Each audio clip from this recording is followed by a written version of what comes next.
beranggotakan saya sempat mengatakan sebagai pembicara pertama. Kemudian rekan saya Elizabeth Jodia sebagai pembicara kedua, serta adalah para mantan sebagai pembicara. Kita kasih close untuk dua.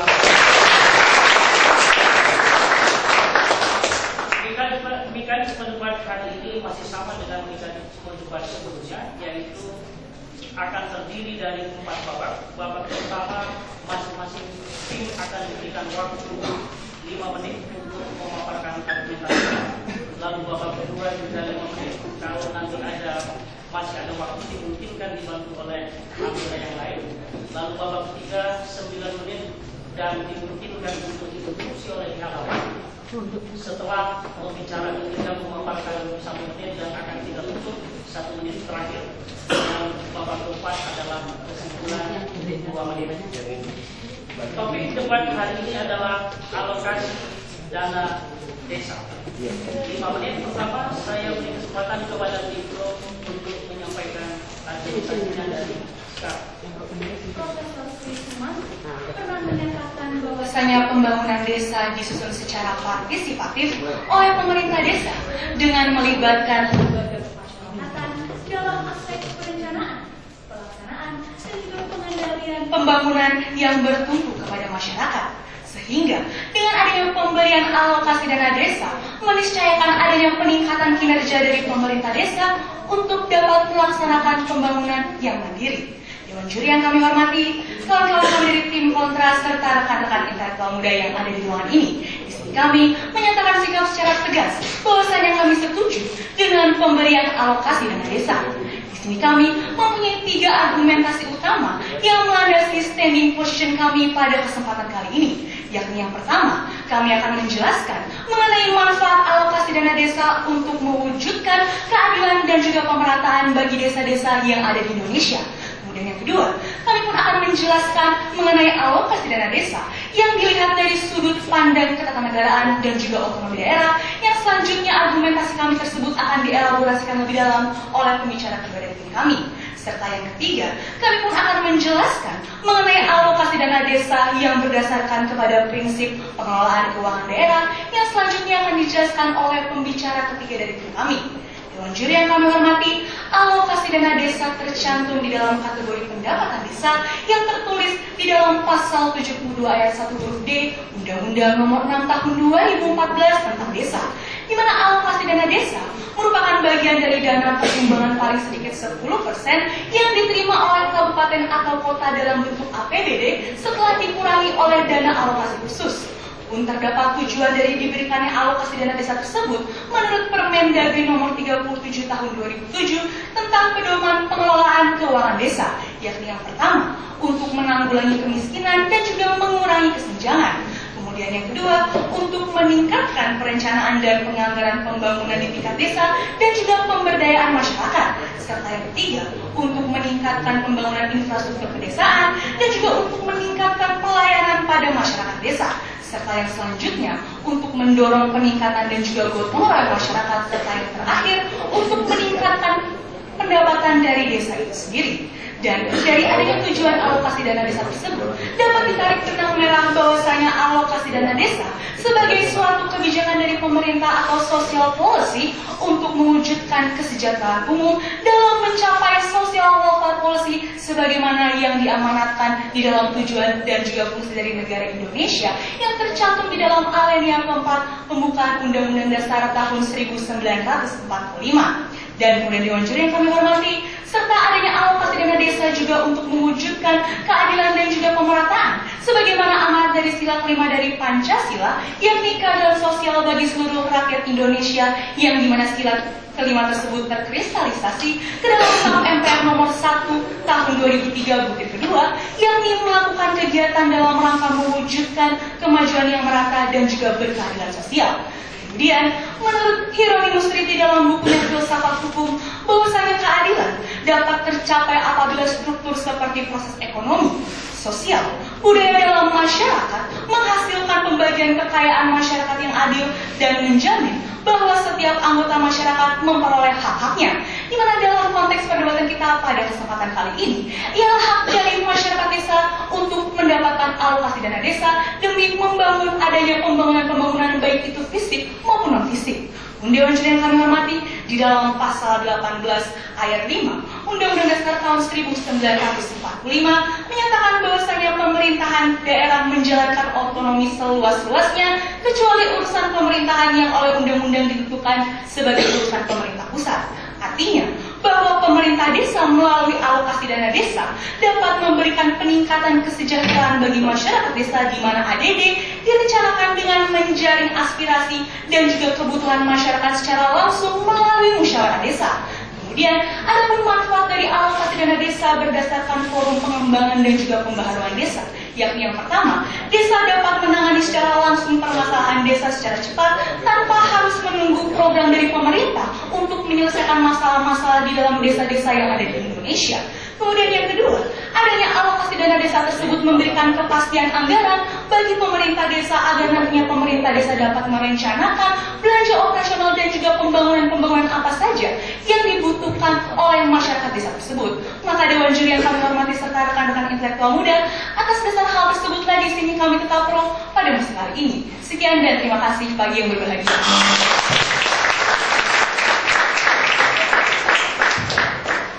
Terima kasih tim pro yang sudah memaparkan argumentasinya.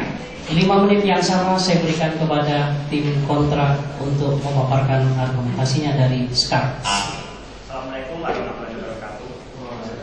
Dewan Juri yang terhormat, hadir pemerhati konstitusi serta tim pro yang saya banggakan. Di sini kami sebagai tim kontra yang beranggotakan saya Roman Al-Bakar sebagai pembicara pertama, kemudian rekan saya Elizabeth Yoria sebagai pembicara kedua, dan Permada Abiuda Paramarta sebagai pembicara ketiga akan memperdebatkan mosi alokasi dana desa. Di mana kami di sini kontra menyatakan bahwa menolak adanya pemberian alokasi dana desa secara berkelanjutan demi menjaga desa yang otonom, di mana dalam pasal 18 ayat 2 menyatakan bahwa pemerintah menginginkan adanya asas otonomi dan tugas pembantuan, di mana manfaat dari otonomi dan tugas pembantuan menurut Martiasmo yang ada dua hal, di mana yang pertama adalah meningkatkan partisipasi prakarsa dan kreativitas masyarakat dalam pembangunan serta mendorong pemerataan penghasilan. Kemudian yang kedua adalah memperbaiki alokasi sumber daya produktif melalui pergeseran peran pengambilan keputusan publik ke tingkat pemerintah terendah yang memiliki data yang lebih lengkap, di mana kita ketahui bahwa desa merupakan daerah yang merupakan pemerintahan terendah dan dia memiliki data yang lebih lengkap terhadap apa yang diinginkan oleh kepentingan dari desa tersebut. Kemudian desa menurut Undang-Undang Nomor 6 Tahun 2014 tentang desa ada kesatuan masyarakat hukum yang memiliki batas wilayah yang berwenang untuk mengatur dan mengurus urusan pemerintah kepentingan masyarakat setempat berdasarkan prakarsa masyarakat, hak atas asal-usul hak tradisional yang diakui dan dihormati dalam sistem pemerintahan negara kesatuan Republik Indonesia. Desa merupakan organisasi terkecil, kemudian desa diberikan wewenang untuk mengatur dan mengurus warganya berdasarkan otonomi daerah. Kemudian peran daripada desa adalah untuk menunjang kesuksesan pemerintah nasional secara luas. Kemudian kewenangan yang luas tersebut harus didukung dengan adanya anggaran dana dari pemerintah. Kemudian dengan hal itu dijadikan pemerintah untuk menjadi fungsi kontrol terhadap daerah untuk melaksanakan otonomi daerah tersebut. Kemudian dana dari menurut Undang-Undang Nomor 6 Tahun 2014 tentang desa bahwa dana dari pemerintah pusat kepada desa kami golongkan menjadi dua hal, di mana yang pertama adalah dana desa, di mana hal tersebut berasal daripada APBN untuk pembangunan penyelenggaraan pemerintahan, pembinaan kemasyarakatan dan pemberdayaan masyarakat. Kemudian yang kedua adalah alokasi dana desa, di mana di sini merupakan dana perimbangan yang diterima kabupaten atau kota dalam APBN kabupaten atau kota setelah dikurangi dana alokasi khusus, di mana di sini fungsi daripada alokasi dana desa menurut peraturan pemerintah nomor 43 tahun 2014 tentang peraturan pelaksanaan Undang-Undang Nomor 6 tahun 2014 tentang desa menurut pasal 96 ayat 3 menyatakan bahwa fungsi daripada alokasi dana desa adalah kebutuhan penghasilan tetap kepala desa dan perangkat desa, di mana tersebut berdasarkan terhadap jumlah penduduk desa, angka kemiskinan desa, luas wilayah desa dan tingkat kesulitan geografis desa. Kemudian maka kami di sini sebagai tim kontra menyatakan bahwa menolak pemberian alokasi dana desa secara berkelanjutan demi menjaga desa yang otonom. Kemudian kami memberikan beberapa alasan kenapa kami menolak. Yang pertama adalah dengan adanya alokasi dana desa berkelanjutan maka desa tidak akan berkembang. Artinya di sini bahwa keuangan desa akan bergantung pada pemerintah. Karena dengan adanya hal ini maka keuangan desa akan bergantung kepada pemerintah secara berkelanjutan. Kemudian yang kedua adalah dengan adanya desa yang otonom itu bukan dengan banyaknya uang yang dimilikinya, tetapi dengan tingkat kemandirian desa tersebut, di mana tingkat kemandirian tersebut berdasarkan pendapatan asli daerah, di mana dengan pendapatan asli daerah dibagi dengan bantuan keuangan dari pusat yang kita dasarkan berdasarkan alokasi dana desa, di mana dengan dasar tersebut akan mendapatkan dengan pendapatan asli desa akan dimanfaatkan pemerintah untuk menggantikan fungsi dari alokasi dana desa setelah desa itu dicapai tingkat kemandiriannya. Kemudian yang terakhir adalah menjadikan alokasi dana desa sebagai subsidi. Artinya di sini adalah pemerintah menjadikan alokasi dana desa hanyalah untuk menutupi kekurangan dari pendapatan asli daerah untuk menggaji kepala desa dan perangkat desa, di mana artinya dengan pendapatan asli daerah yang telah mumpuni maka pemerintah sudah tidak perlu lagi untuk memberikan alokasi dana desa, di mana menciptakan otonomi keuangan desa tersebut. Dengan semakin mandirinya desa maka akan semakin otonom. Maka selanjutnya akan dibicarakan oleh pembicara kedua kali kami tentang diperlukannya glorifikasi wewenang pemerintah desa dalam mencapai desa yang otonom. Terima kasih. Kita beri aplaus untuk baik, kita memasuki babak kedua dengan waktu 5 menit. 5 menit pertama saya berikan kepada pembicara kedua dari tim kontra. Saya persilakan. Adanya asas desentralisasi memberikan dampak terbentuknya daerah otonom di Indonesia. Oleh karena itu, Dewan Juri yang terhormat serta pemerhati konstitusi sekalian, di sini saya Elizabeth Yoria berdiri sebagai pembicara kedua dari tim kontra akan menjelaskan dan memaparkan hal-hal yang mendukung yang menolak mosi perdebatan kita pada pagi hari ini. Namun sebelum itu izinkanlah kami untuk memberikan penjelasan terhadap hal-hal yang telah disampaikan oleh teman kami tim Pro. Dewan Juri yang terhormat, seperti yang telah dipaparkan oleh tim Pro, bahwa kami berdiri sebagai tim kontra ikut setuju dengan adanya pembangunan di daerah-daerah. Kami setuju dengan adanya pembangunan di desa. Namun Dewan Juri yang terhormat, perlu kami tekankan di sini bahwa sepertinya terjadi kesalahan konteks yang dibawakan oleh tim Pro. Bagaimana tim Pro di sini membawakan terkait dengan dana desa yang berasal dari APBN. Dewan Juri yang terhormat, perlu kami ingatkan bahwa mosi kita pada pagi hari ini adalah alokasi dana desa. Bagaimana alokasi dana desa diatur dalam pasal 81 PP nomor 43 Peraturan Pemerintah nomor 43 tahun 2014, yang mana alokasi dana desa diperuntukkan untuk kepegawaian yang dalam hal ini adalah kepala desa dan perangkatnya untuk meningkatkan kesejahteraan dari aparatur desa tersebut. Sedangkan konteks yang dibawakan oleh tim pro adalah terkait dengan dana desa dari APBN yang diatur dalam peraturan pemerintah nomor 22 tahun 2015 tentang penggunaan desa untuk pembangunan. Oleh karena itu, Dewan Juri yang terhormat, kami percaya hingga pada detik ini maka argumentasi yang dinyatakan oleh tim pro tidaklah dapat diperhitungkan kembali. Dewan Juri yang terhormat, di sini saya akan kembali kepada argumentasi kami, yaitu bagaimana melalui purifikasi pemerintahan daerah, kewenangan pemerintah daerah pada akhirnya akan mencapai suatu daerah desa yang otonom yang baik, yang sesuai dengan konstitusi negara kita. Dewan Juri yang terhormat, perlunya kita ketahui tentang konsep alokasi dana desa pada keadaan sekarang. Bagaimana alokasi dana desa diperuntukkan untuk pembiayaan kepegawaian. Dewan Juri yang terhormat, yang mana anggaran pembiayaan kepegawaian tersebut didasarkan dengan adanya money follow function. Namun Dewan Juri yang terhormat, perlu kita ketahui bahwa kata money di sini tidak hanya berorientasi terhadap uang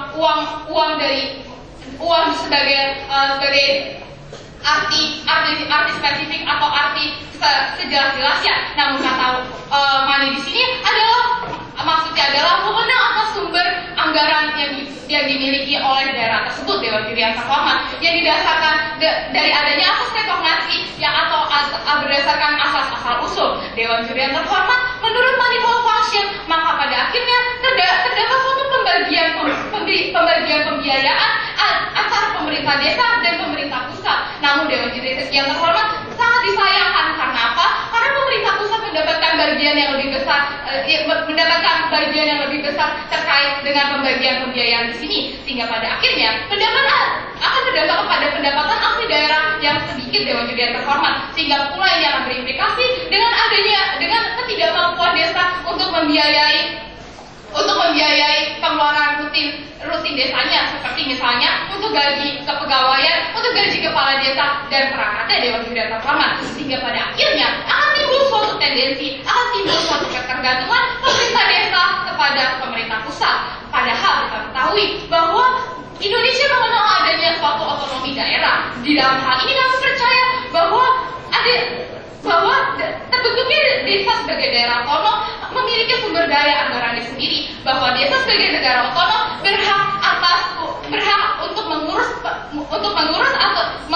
desanya sendiri. Dewan Juri yang terhormat yang berdampak pada pengembangan desa, yang berdampak pada pengelolaan sumber daya anggaran itu sendiri, sehingga akhirnya ketika ada kewenangan yang diberikan kepada pemerintah daerah akan tercapai suatu daerah otonom yang baik, yang sesuai dengan konstitusi, sehingga tidak lagi diperlukan suatu dana dari pemerintah untuk membiayai aparatur pemerintah desa tersebut, yang pada akhirnya akan dibiayai melalui pendapatan asli daerah yang akan meningkat ketika adanya suatu pembagian yang proporsional dari sumber-sumber pendapatan asli daerah yang tercantum dalam pasal 72 ayat 1 Undang-Undang Nomor 5 Tahun 2014, yaitu ada yang dalamnya ada pajak, yang di dalamnya terdapat pajak desa, retribusi desa, bagian laba perusahaan dan penerimaan lain. Oleh karena itu Dewan Juri yang terhormat, kami percaya di sini bahwa kami mengajak semuanya untuk menolak mosi pendapatan kami. Terima kasih.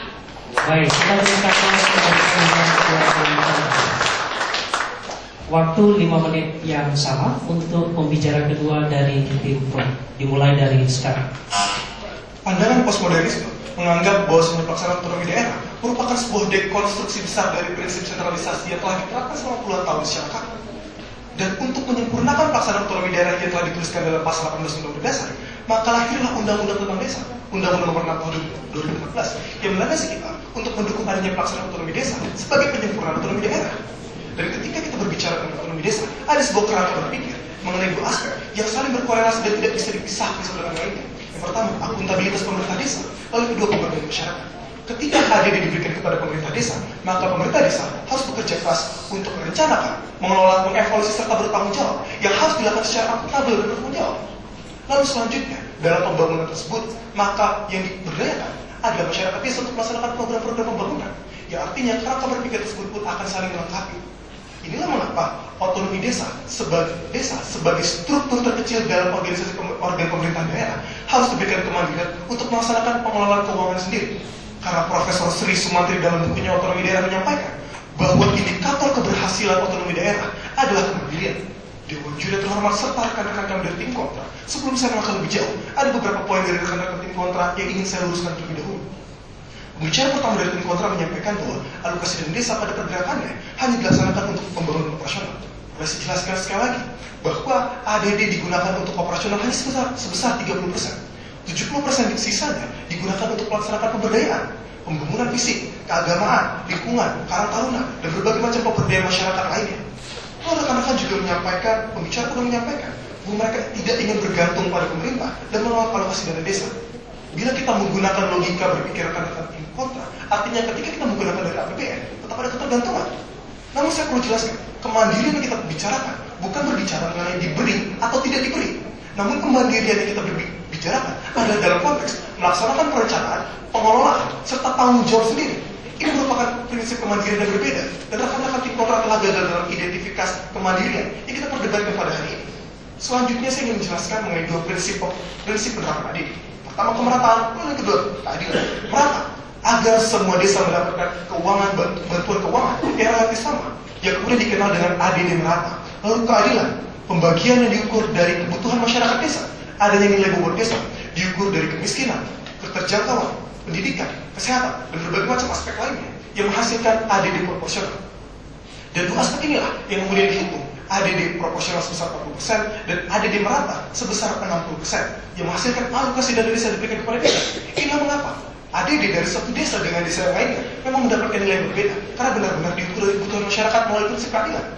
Dan prinsip keadilan yang dituangkan dalam nilai bobot desa ini telah sejalan dengan teori responsive flow yang disampaikan oleh Philip Monet dan Philip Sestak, bahwa pelaksanaan hukum sebuah kebijakan harus sesuai dengan kebutuhan dan apa yang diinginkan oleh masyarakat. Karena nilai bobot desa tersebut diukur benar-benar dari apa yang terjadi di tengah-tengah masyarakat desa. Lalu selanjutnya, saya ingin menjelaskan bahwa salah satu prinsip otonomi daerah dalam pelaksanaannya adalah desentralisasi fiskal.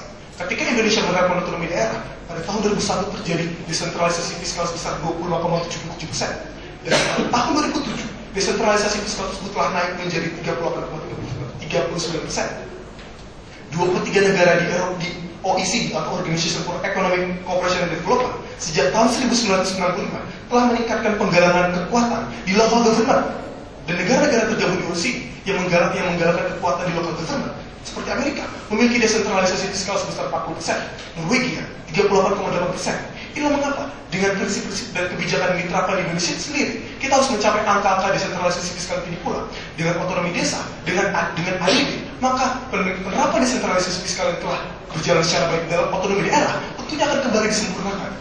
Lalu selanjutnya saya ingin menjelaskan ketika rekan-rekan menyampaikan pembagian pusat dan daerah tidak seimbang sehingga menyebabkan desa tidak mampu secara keuangan. Kami mengamini dan berterima kasih atas argumentasi rekan-rekan tim kontra. Karena memang benar, permasalahan yang hari ini dihadapi oleh desa adalah kurangnya dana dalam pembangunan. Maka dari itu, kebijakan untuk memberikan ADD ada kebijakan yang menurut Peter Dillon dan Daniel Fuggenbeck dari Colorado University dalam teori pendekatan kebijakan publik adalah kebijakan yang berbasis pada pendekatan berbasis pada penyelesaian masalah. Karena apa? Permasalahan yang dihadapi adalah sekali lagi saya terangkan kekurangan dana untuk melaksanakan pembangunan secara mandiri. Maka ADD tersebutlah yang akan memberikan kebijakan yang berbasis pada penyelesaian masalah kekurangan dana dalam pembangunan. Atas adanya argumentasi tersebut diwawancara terhormat serta audiens menyaksikan jalan perdebatan hari ini, kami kembali memutuskan untuk tetap berdiri pada posisi yang mendukung penerapan alokasi dana desa. Terima kasih. Kita berkata. Baik, kita akan masuk di babak ketiga, babak interupsi. Waktu 9 menit dan akan saya berikan kesempatan pertama kepada pembicara ketiga dari tim kontra. Saya persilakan. Saja saya suka bukan sihat ini bahwa hukum adalah hal yang bertentangan dan hal yang tidak layak. Assalamualaikum warahmatullahi wabarakatuh. Salam sejahtera bagi kita semua. Om Swastiastu, Namo Buddhaya. Saya Imali Dewa Bidwa Paramata terdiri sebagai pembicara ketiga dari tim yang kontra terhadap posisi alokasi dana desa. Di mana posisi kami sebagai tim kontra pada hari ini adalah untuk menolak pemberian alokasi dana desa secara berkelanjutan demi menjaga terbentuknya pemerintahan desa yang otonom. Bahwasanya Dewan Juri yang terhormat, kami melalui pembicaraan pertama telah membuktikan dalam tataran filosofis yuridis bagaimana kemudian pemberian alokasi dana desa secara berkelanjutan merusak independensi dari pemerintahan desa itu sendiri. Lalu yang kedua, kami juga telah membuktikan bagaimana manajemen kontrol terhadap alokasi dana desa akan dilakukan, yakni di mana alokasi dana desa akan dikemas sesuai dengan analogi subsidi. Bagaimana kemudian alokasi dana desa hanya akan diberikan sebagai alternatif terakhir bila mana terdapat suatu ketimpangan di antar daerah. Dan tentunya Dewan Juri yang terhormat, prinsip yang didasari di sini adalah bagaimana kemudian asas rekognisi dipergunakan dan juga bagaimana kemudian pemerintah menghitung kemandirian dari daerah untuk memastikan agar bagaimana pemerintahan desa itu dapat berjalan secara otonom dan juga secara tidak langsung tetap mendapatkan bantuan dari pemerintah, namun dalam porsi yang proporsional dengan tujuan untuk membentuk otonomi desa itu sendiri. Dan ketiga, pembicaraan kedua kami telah membuktikan bagaimana kemudian purifikasi wewenang pemerintahan desa dalam mencapai desa yang otonom ini akan diberlakukan. Bahwasanya Dewan Juri yang terhormat, dana natural yang dimiliki oleh desa tersebut berasal dari PAD itu yang dimiliki oleh daerah. Bahwasanya Dewan Juri yang terhormat, PAD diambil baik melalui pajak daerah maupun juga retribusi itu sendiri. Bahwasanya Dewan Juri yang terhormat, ketika kemudian desa di sini memiliki jumlah yang proporsional dibandingkan dengan jumlah yang disetorkan kepada pemerintah, bahwasanya desa tersebut akan memiliki suatu anggaran yang dalam APBD-nya adalah cukup untuk mengatur kebutuhan desa itu sendiri. Dengan kata lain, Dewan Juri yang terhormat, ketika desa memiliki suatu kemampuan otonomi keuangan daerah sendiri dan desa mampu untuk membiayai keuangannya sendiri, maka akan tercipta kesejahteraan yang otonom pula. Mari kita berkaca bahwa sumber pendapatan desa terbagi atas PAD, pendapatan asli desa, lalu juga ada bagi hasil antara pajak dan retribusi daerah sebanyak persentase 10%. Namun fakta yang membuktikan dari Jurnal Kebijakan dan Manajemen manajemen politik yang dipublikasikan oleh Universitas Erlangga bahwa PAD desa sendiri tidak cukup untuk menutupi pengeluaran yang pos-pos pengeluaran di desa, sehingga dalam hal ini alokasi dana desa dibutuhkan untuk melengkapi sumber pendapatan desa dan pengeluaran desa untuk membiayai 30% dari penyelenggaraan manajemen desa dan 70% lainnya untuk pemberdayaan masyarakat. Silakan. Profesor bagaimana telah mengatakan bahwa hubungan keuangan pusat dan daerah menentukan kemandirian dari otonomi tersebut. Bahwasanya Dewan Juri yang terhormat, ketika kemudian pemerintah mengontrol secara penuh bagaimana kemudian anggaran dari pegawai desa tersebut adalah milik dari pemerintah yang kemudian disetorkan kepada pemerintah kabupaten dan kota, yang kemudian ditentukan lagi berapa besar jumlah tatarannya kepada pemerintah desa. Bagaimana kemudian Dewan Juri yang terhormat di sini terdapat suatu ketidakotonoman dari pemerintahan desa. Bila mana di sini pemerintahan desa memiliki suatu ketergantungan pada alokasi dana desa untuk anggaran dari kepegawaian, maka tentunya Dewan Juri yang terhormat, proses penyelenggaraan pemerintahan dari pemerintahan desa itu akan tergantung pada pemerintahan yang di atas, yang tentunya Dewan Juri yang terhormat, bagaimana kemudian di sini kami melalui pembicara kami telah menjelaskan bahwasanya pendapatan asli daerah tersebut akan ditingkatkan melalui pembentukan suatu norma baru, di mana di sini jumlah pajak yang disetorkan kepada pemerintah dan kepada pemerintah yang tingkatan atasnya adalah lebih rendah daripada sebelumnya. Dengan kata lain, Dewan Juri yang terhormat, di sini kami membicarakan tidak hanya mengenai bagaimana kemudian desa dapat menjalankan pemerintahan, namun bagaimana desa dapat mensejahterakan desa ini sendiri. Baik. Berbicara mengenai otonom dan mandiri, saya rasa saya perlu memperbaiki argumentasi rekan-rekan di Fotra, bahwa sekali lagi untuk kedua kali saya sampaikan, otonom tidak diukur dari diberi atau tidak diberinya, namun dari bagaimana pemerintah pusat mampu memberikan pengelolaan secara mandiri kepada pemerintah desa untuk merencanakan, membangun, mengevaluasi serta bertanggung jawab secara konsisten dari tahun ke tahunnya tanpa perlu menunggu program-program dari pemerintah pusat. Inilah bentuk kemandirian yang seharusnya rekan-rekan pahami. Dewan Juri yang terhormat, perlu kami ingatkan sekali lagi bahwa konteks yang kami bicarakan di sini ialah mengenai alokasi dana desa, yang mana menurut pasal 81 Peraturan Pemerintah Nomor 43 Tahun 2014 ialah alokasi dana desa dipergunakan untuk kebutuhan dari anggaran kepegawaian, yang artinya di sini Dewan Juri yang terhormat seperti bila mana apa yang disampaikan oleh tim pro bahwasanya alokasi dana desa sisanya kemudian dipergunakan untuk alasan operasional, maka kami pun akan mempertanyakan dan menantang pembicara ketiga dari tim pro untuk membuktikan pasal mana yang mengatakan bahwa alokasi dana desa layak untuk dipergunakan secara operasional. Bahwasanya Dewan Juri yang terhormat, kita ketahui bila mana terdapat insinkronisasi antara peraturan pemerintah baik juga dengan peraturan di perundang-undangan yang di atasnya, maka tentunya akan terdapat suatu kesalahpahaman norma di mana terdapat ketidakpastian dalam penyelenggaraan pemerintahan. Bahwa menurut lawan statement terdapat 3 pokok unsur dari hukum, yaitu kepastian, kemanfaatan, dan keadilan sendiri. Bagaimana kemudian kami di sini tidak hanya memberikan suatu kepastian, namun bagaimana juga kami membentuk suatu kemanfaatan bagi desa tersebut, kemanfaatan yang sifatnya tidaklah hanya sebatas short planning, namun bagaimana kemudian kami mampu untuk membentuk suatu norma baru, yang mana di sini Dewan Juri yang terhormat melalui pemaksimalan dari pendapatan asli daerah tersebut akan mampu untuk meningkatkan kemampuan desa dalam mengembangkan daerahnya. Bahwasanya pendapatan yang didapat dari PAD tersebut.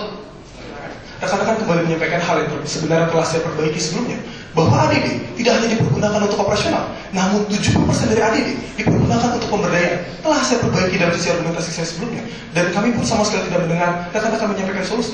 Dari mana kemudian desa mendapatkan dana untuk pembangunan secara cukup? Pembicara ketiga dari kami telah menjelaskan, PAD sama sekali tidak mencukupi melaksanakan pembangunan. Terima kasih.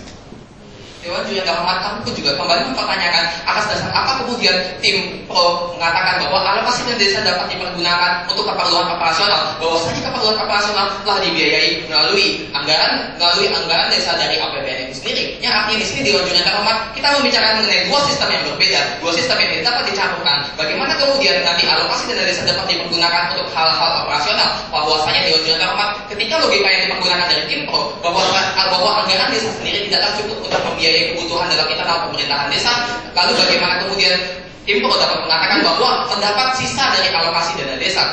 Tentunya Dewan Juri yang terhormat di sini terdapat suatu kontradiksi berpikir dari apa yang disampaikan oleh pembicara kedua dari tim pro, dan atas dasar itu kami menunggu atas dasar yuridis apa yang kemudian dapat membuat justifikasi alokasi dana desa dipergunakan untuk alasan operasional. Purifikasi wewenang dari pemerintahan desa yang mana kami sebutkan di sini ialah semata untuk menciptakan daerah desa yang otonom. Bagaimana kemudian pemerintah desa dapat mensejahterakan daerah dari desa itu, di mana melalui asas rekognisi tersebut, desa dapat memaksimalkan potensi dari potensi anggaran yang terdapat di desa tersebut. Sesuai dengan teori money follow function yang dikemukakan oleh Clark and Stewart, bagaimana kemudian money follow function di sini ialah melalui pemberian wewenang yang lebih dalam Undang-Undang Nomor 6 Tahun 2014 disertai juga dengan money yang cukup, bahwa tentunya money di sini tidaklah ditafsirkan sebagai pemberian uang dari pemerintah pusat kepada pemerintah desa, namun bagaimana di sini pemerintah pusat memberikan suatu wewenang secara yuridis bagaimana agar pemerintah desa mampu untuk memiliki wewenang mengatur daerahnya sendiri, memaksimalkan potensi sumber anggaran, sehingga di sini Dewan Juri yang terhormat kami tidak hanya sebatas membicarakan mengenai bagaimana desa memiliki uang, namun bagaimana desa mensejahterakan desa itu sendiri, yang mana ialah esensi dari otonomi desa.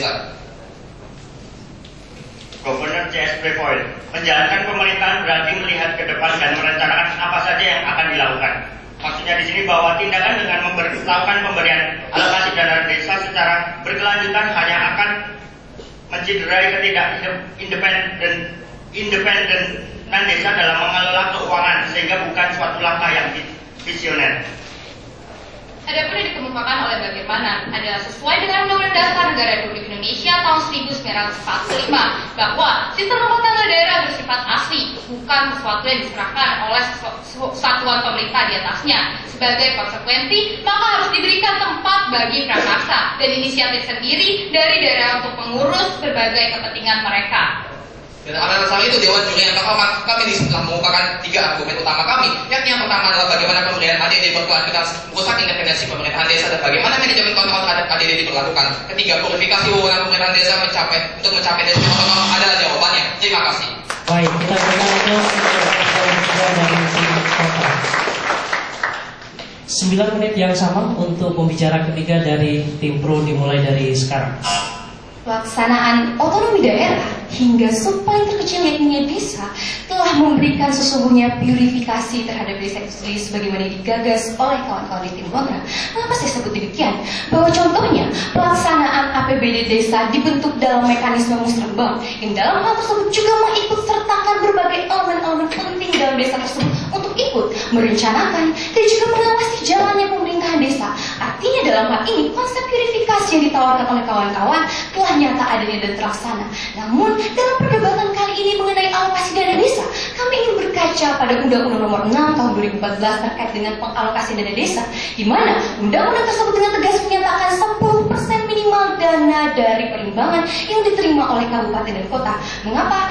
Pada tataran selanjutnya kami ingin menjelaskan efektivitas dari dana desa tersebut serta bagaimana konsep dari pelaksanaan dana desa tersebut telah sesuai dengan efektivitas dan menyokong kemandirian dari desa.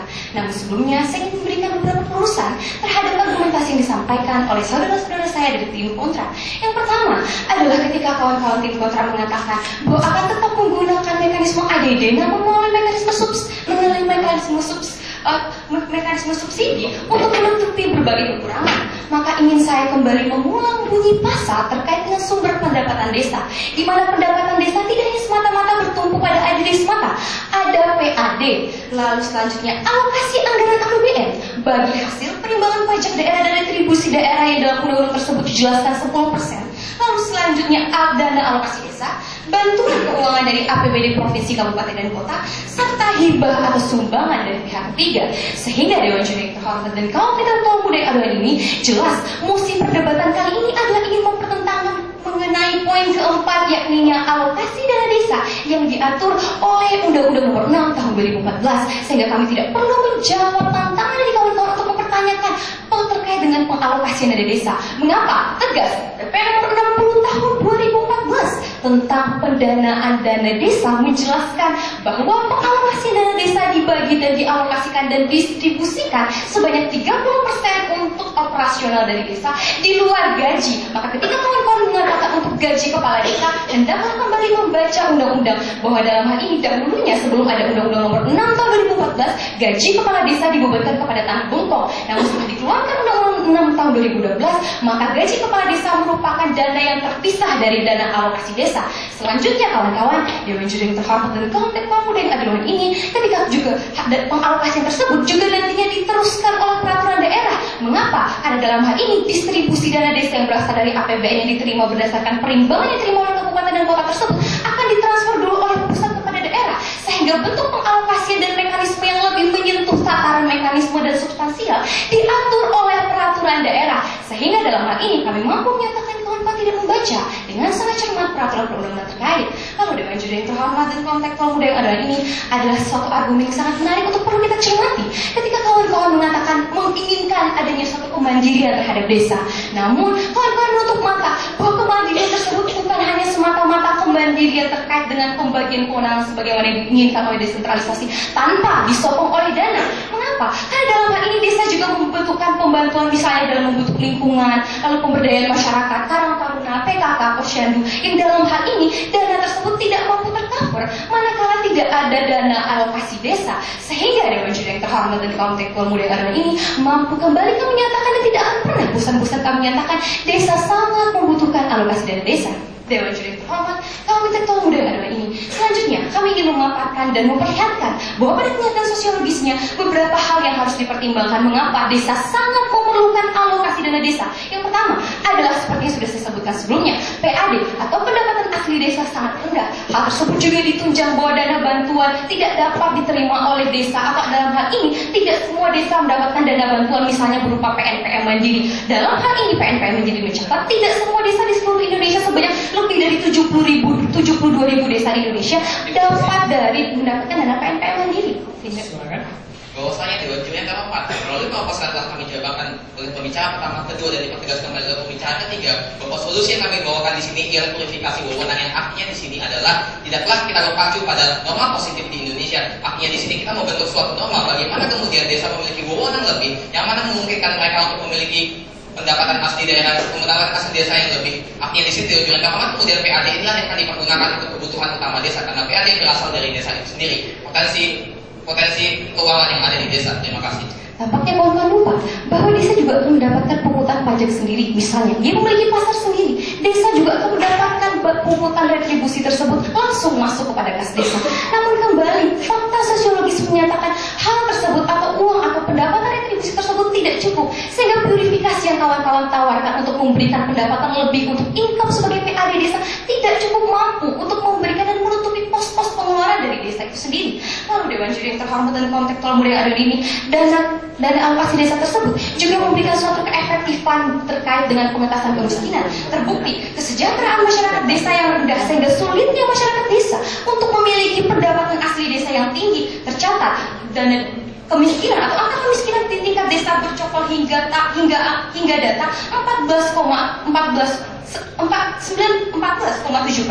Dan dalam hal ini, apabila pemerintah concern untuk mengentaskan langsung kemiskinan, maka pemerintah akan langsung memberikan dana alokasi desa yang juga diperuntukkan untuk memangkas habis kemiskinan yang berada pada desa itu sendiri. Dan strategi pemerintah tersebut adalah untuk mengatasi ketimpangan pembangunan antara kota dan desa, sebagaimana yang disampaikan oleh kawan-kawan dari tim kontrak.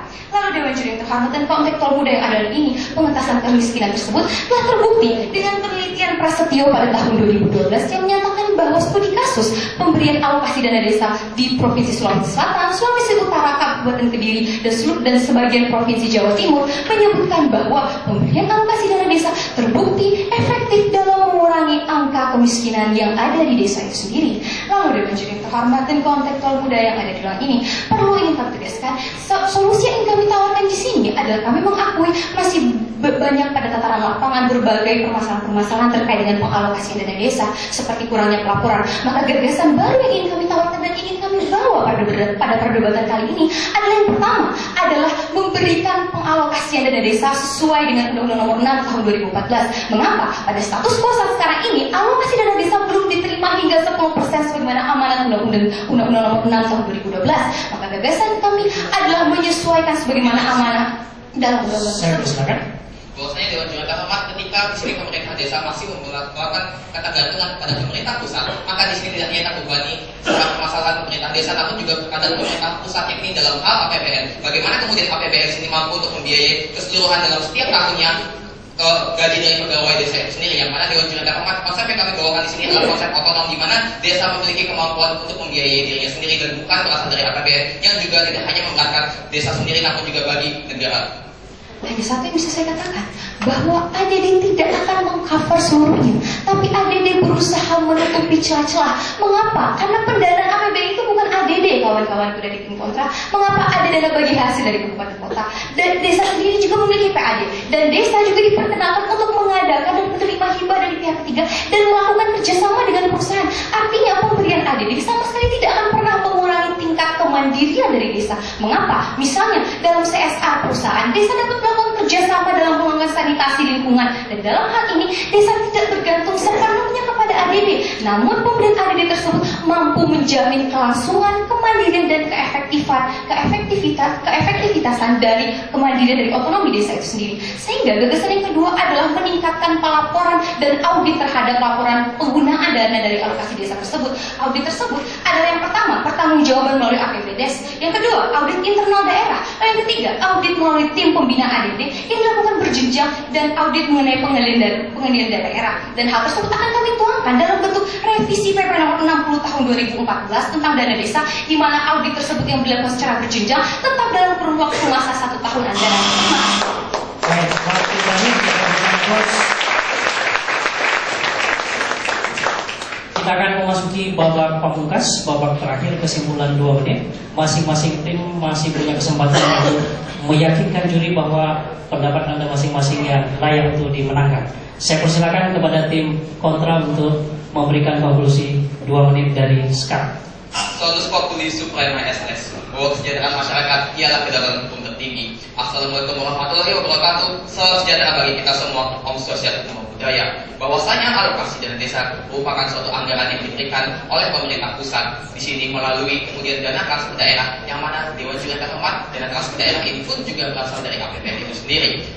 Alokasi dana desa tersebut berasal dari peraturan pemerintah nomor 43 tahun 2014 dan dijabarkan oleh pembicara pertama kami, dan terdapat perbedaan yang sangat detail dengan dana desa dari APBN yang terdapat dalam peraturan pemerintah nomor 22 tahun 2015. Bahwasanya Dewan Juri terhormat, kami di sini sebagai tim yang kontra terhadap mosi alokasi dana desa menyampaikan posisi kami, yakni untuk menolak pemberian alokasi dana desa secara berkelanjutan demi menjaga terbentuknya pemerintahan desa yang otonom. Bahwasanya Dewan Juri terhormat, kami dalam mengutarakan argumentasi kami menyampaikan 3 poin utama yang tidak pernah diperdebatkan oleh tim kontra, tim pro melalui solusinya. Yakni yang pertama adalah mengenai bagaimana pemberian alokasi dana desa secara berkelanjutan merusak independensi dari pemerintahan desa. Lalu yang kedua, kami juga membuktikan bagaimana manajemen kontrol terhadap alokasi dana desa ini akan dilakukan. Bahwasanya Dewan Juri terhormat, alokasi dana desa merupakan dana yang dipergunakan untuk anggaran kepegawaian, dan bahwasanya dana operasional ini telah diatur sendiri dalam dana desa dari APBN. Artinya terdapat 2 dana yang berbeda, bukan suatu konsep yang tidak dimengerti oleh kawan kami. Dan Dewan Juri terhormat, di sini kami ketiga telah membuktikan bagaimana kemudian kami melalui solusi kami, yakni purifikasi wewenang pemerintahan desa dalam mencapai desa yang otonom akan diberlakukan. Bahwasanya Dewan Juri terhormat, ekstensifikasi pajak maupun juga retribusi daerah di sini akan menjadi suatu solusi, yang mana di sini pemerintahan desa akan bersifat otonom. Otonom adalah dalam arti pemerintahan desa mampu untuk mensejahterakan wilayah desa itu sendiri. Bahwasanya desa tidaklah akan bergantung pada pemerintahan di atasnya. Dan oleh atas itu Dewan Juri terhormat, kami mengajak para pemerhati konstitusi di ruangan ini untuk kontra terhadap mosi ini. Terima kasih. Kita berikan aplaus saya untuk tim kontra. Baik, 2 menit yang sama untuk memberikan kesimpulan kepada tim pro dimulai dari sekarang. Kalau kita mencari demokrasi, hendaknya bukan demokrasi baru, tetapi permusyawaratan yang memberi hidup, yakni politik ekonomi demokrasi yang mampu mendatangkan kesejahteraan sosial. Muhammad Hatta. Terkait dengan pernyataan tersebut, Dewan Juri yang kami hormati, maka alokasi dana desa merupakan salah satu bentuk politik ekonomi yang berwujud ke dalam kebijakan negara yang mampu untuk mewujudkan kesejahteraan sosial, yakni masyarakat desa. Karena yang pertama, alokasi dana desa berperan untuk menanggulangi kemiskinan dan juga kesenjangan pendanaan dari pembangunan. Kemudian yang kedua, alokasi dana desa pun mendorong keswadayaan dari masyarakat pedesaan yang nantinya akan bermuara kepada kemandirian dari masyarakat pedesaan itu sendiri.